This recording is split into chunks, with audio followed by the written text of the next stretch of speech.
یہ کہانی فریدہ جاوید کی ہے جو انگلینڈ میں مقیم ہے۔ وہ اپنی کہانی کچھ ایسے پیش کرتی ہیں۔ کہتی ہیں کہ میں فریدہ جاوید انگلینڈ میں مقیم ہوں اور 2010 میں جب یہاں منتقل ہوئی تو پلٹ کر کبھی پاکستان نہیں گئی۔ میں نے بچوں کو عرب عالموں سے اسلام سکھایا مگر پاکستان کا اسلام اور ایمان ان کو نہیں سمجھنے دیا۔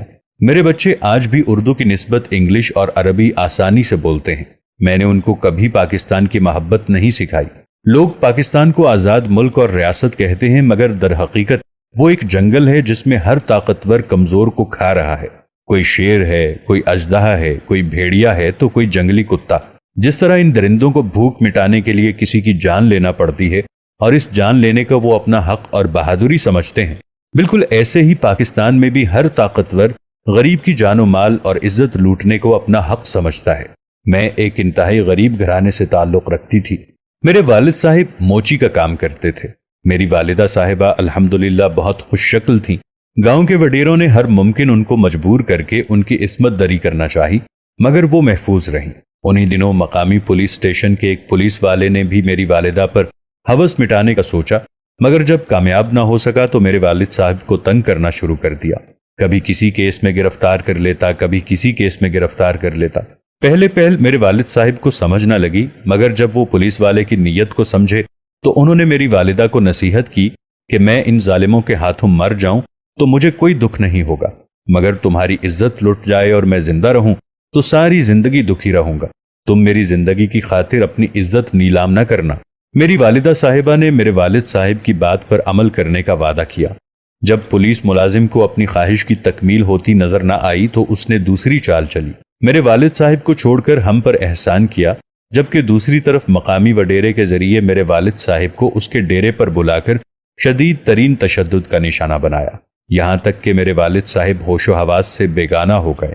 اس کے بعد میرے والد صاحب جتنا عرصہ بھی جیے بس عقل سے عاری لوگوں کی طرح یا تو گھر میں بند رہ کر جیے یا پھر گلیوں میں بھٹکتے رہے۔ ہوس نہ مٹ پانے کی صورت درندے بن جانے والے انسانوں کے زیر عتاب ہم بھی رہے۔ ایک دفعہ میرے والد صاحب روڈ کراس کر رہے تھے کہ ایک ٹرک ڈرائیور کو محض چرس کی ایک سگریٹ دے کر میرے والد صاحب کا روڈ ایکسیڈنٹ کروا دیا گیا۔ ہم ماں بیٹی والد صاحب کو لے کر ہسپتال پہنچے تو کسی نے ہماری بات نہیں سنی۔ میرے والد صاحب تڑپتے رہے۔ ڈاکٹر صاحبان نرسوں کے ساتھ خوش گپیوں میں مشغول رہے۔ میں ڈاکٹر صاحب کی منتیں کر رہی تھی کہ میرے والد صاحب کو بچا لیجئے، جبکہ ڈاکٹر صاحب میری بات کی طرف توجہ دینے کی بجائے نرس کے گلے میں پڑے لاکٹ کی تعریف کر رہے تھے، اور نرس بھی ڈاکٹر صاحب کو خوشی خوشی بتا رہی تھی کہ یہ مجھے ڈاکٹر فیاض نے دیا ہے۔ میں جب ڈاکٹرز کی طرف سے نا امید ہو گئی تو والد صاحب کے پاس پہنچی۔ میرے والد صاحب نے مجھ سے پانی مانگا۔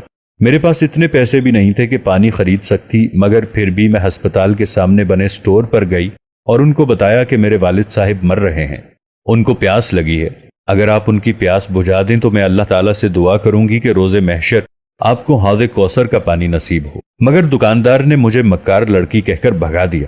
میرے واپس آنے تک میرا پیاسا باپ مر چکا تھا۔ والد صاحب کے انتقال کے بعد ہم لوگ اپنا گاؤں چھوڑ کر اپنے ننہال منتقل ہو گئے۔ میری خالہ عمرے کی ادائیگی سے واپس آئی تھی تو میں اپنی والدہ صاحبہ کے ہمراہ ان کو سلام کرنے گئی ہوئی تھی۔ وہاں گاؤں کے سب سے امیر گھرانے کا چشم و چراغ مشرف حیدر بھی اپنی والدہ کے ہمراہ آیا ہوا تھا۔ مشرف صاحب انگلینڈ میں ہوتے تھے، اپنا ذاتی گاڑیوں کا شو روم تھا، بہترین کاروبار سیٹ تھا۔ نہ جانے کیسے ان کی نظر مجھ پر پڑی اور ایک دن اچانک ان کی والدہ میری خالہ کے ہمراہ ہمارے گھر آئیں اور میرا ہاتھ مانگا تو میری والدہ صاحبہ نے نہ صرف سختی سے منع کر دیا بلکہ صاف بتا دیا کہ میری بیٹی کی نظر میں یہ رئیس لوگ کسی فرعون سے کم نہیں ہوتے، لہٰذا ہم لوگ شادی نہیں کر سکتے۔ دوسرا، آپ زمیندار لوگ ہیں اور ہم موچی ہیں، ہمارا کوئی جوڑ نہیں بنتا۔ مشرف حیدر صاحب کی والدہ صاحبہ واپس چلی گئیں، مگر رات کو منہ اندھیرے مشرف حیدر خود اپنے والدین کے ہمراہ آئے، ساتھ قرآن پاک لائے۔ بولا، ہم لوگ قرآن پاک پر ہاتھ رکھ کر حلف دیتے ہیں، آپ کی ہر شرط مانیں گے، آپ کہیں تو ہم خانہ کعبہ کے صحن حرم میں کھڑے ہو کر آپ کو یقین دلانے کو تیار ہیں۔ اس کے والدین نے کہا، ہمارا اکلوتا بیٹا ہے، اس کو لڑکی پسند آ گئی ہے، ہم لوگ یہاں رہیں گے بھی نہیں، شادی کے بعد واپس انگلینڈ چلے جائیں گے، بس آپ لوگ ہاں کر دیجئے۔ میری والدہ صاحبہ نے کچھ وقت مانگا اور مجھ سے مشورہ کیا۔ میں نے اپنا تمام اختیار ان کو دے دیا۔ اس دوران امام مسجد صاحب، مفتی صاحب، میری خالہ اور کچھ معزز لوگ ہمارے گھر آئے اور لڑکے کی گارنٹی دی۔ مقررہ وقت کے بعد جب مشرف حیدر صاحب اپنے والدین کے ہمراہ آئے تو میری والدہ نے کہا مجھے کوئی اعتراض نہیں، میری بیٹی سے آپ بات کر لیں۔ مشرف حیدر کے والدین نے مجھ سے بات کی، مگر میں نے ہاں کرنے سے پہلے مشرف حیدر صاحب سے علیحدگی میں بات کرنے کی شرط رکھی۔ میری بات مان لی گئی اور میں نے مشرف حیدر صاحب سے الگ لے جا کر کہا کہ مجھے آپ قرآن کو ضامن بنا کر کہیں کہ آپ مجھ پر اور میری والدہ صاحبہ پر کبھی ظلم نہیں کریں گے، اور دوسرا میری والدہ کو ہمارے ساتھ رہنے کی اجازت ہوگی۔ مشرف حیدر صاحب نے وضو کیا اور قرآن ہاتھ میں پکڑ کر میری شرائط قبول کر لیں۔ یوں ان کو ان کی محبت مل گئی اور مجھے میرا ہمسفر۔ منگنی کی بجائے ہم لوگوں نے نکاح کیا۔ محض 15 دن کے اندر رخصتی کے بعد سب لوگ عمرہ کرنے چلے گئے۔ عمرے کی ادائیگی کے بعد مشرف حیدر صاحب ہمارے پیپر لے کر انگلینڈ چلے گئے اور ہم لوگ واپس آ گئے۔